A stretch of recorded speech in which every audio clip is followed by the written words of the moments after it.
CNN 10's Carl Azuz takes questions from kids. Carl Azuz is the anchor and writer of CNN 10, a 10-minute digital news show that appears throughout the academic year at CNN10.com and at YouTube.com CNN10.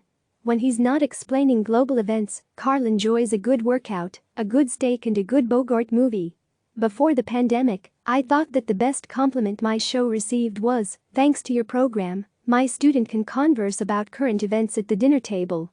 That was knockout feedback for what was known as CNN Student News when I started anchoring more than 10 years ago. A pandemic changed that. Now, the most musical words we hear are that we're bringing a sense of reassurance and normalcy to cable news's youngest audience.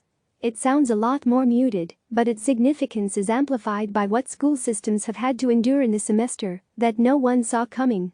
A school year turned upside down everything envisioned by students, ranging from middle schoolers to college undergraduates, who constitute the core of our audience, was upended by lockdowns, shutdowns and cancellations. Administrators became architects of educational reconstruction. Teachers became online instructors, endurance coaches and fireside chatters. And students became founts of perseverance. It's not a trade that many would have made for a normal school year. But it's a Herculean effort to patch up the shredded wheel of learning, and it will enshrine the graduating class of 2020 as the one that gave up its senior privileges in exchange for a place in history. To our staff at CNN 10, which CNN Student News became in 2017, it was more of an exercise in logistics than an education-rocking earthquake.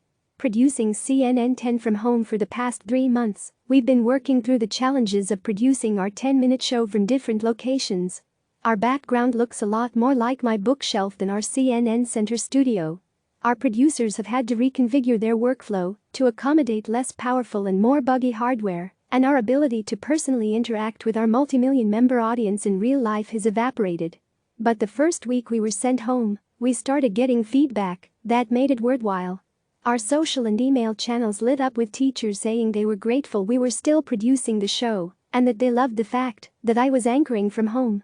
It gives students a sense that we're all being impacted by this pandemic, they told me.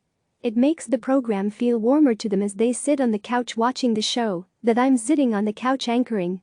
We've also been told that CNN 10 has given students a sense of normalcy, something many teenagers crave in times that don't fit anyone's sense of normal. It's 10 minutes of their day, filled with the down-the-middle explanations and ghastly litanies of puns that they're used to seeing in the classroom. It's fast-paced and upbeat. And thanks to our supervising producer's brilliant idea to partner with CNN Travel, it has allowed our viewers to virtually take field trips and mini vacations for 2 to 3 minutes at a time when they can't do so physically. Thankful for the teachers, parents and students. I'm thankful for our team's ingenuity in finding ways to keep CNN 10 online. But more than that, I'm thankful for the teachers who continue to assign it, and the students, graduates, service members and, now, parents who continue to watch it. The opportunity to answer students' questions through this new project with CNN Digital has returned some elements of the in-person interactions we've missed because of social distancing and a more complicated workflow. We asked the students taught by teachers Lucas Foster and Kristen Schwarzenberger at Saline Middle School in Saline, Michigan, to send us their questions, and I thought they were all good ones. There were several that I don't know the answer to, like what their fall semester may look like. I'm not sure what my fall will look like either. I have far less insight on that than the thousands of local and state education officials who are squinting their eyes through an oncoming summer fog. But God willing, we'll all walk through it together. Click subscribe to receive the latest news.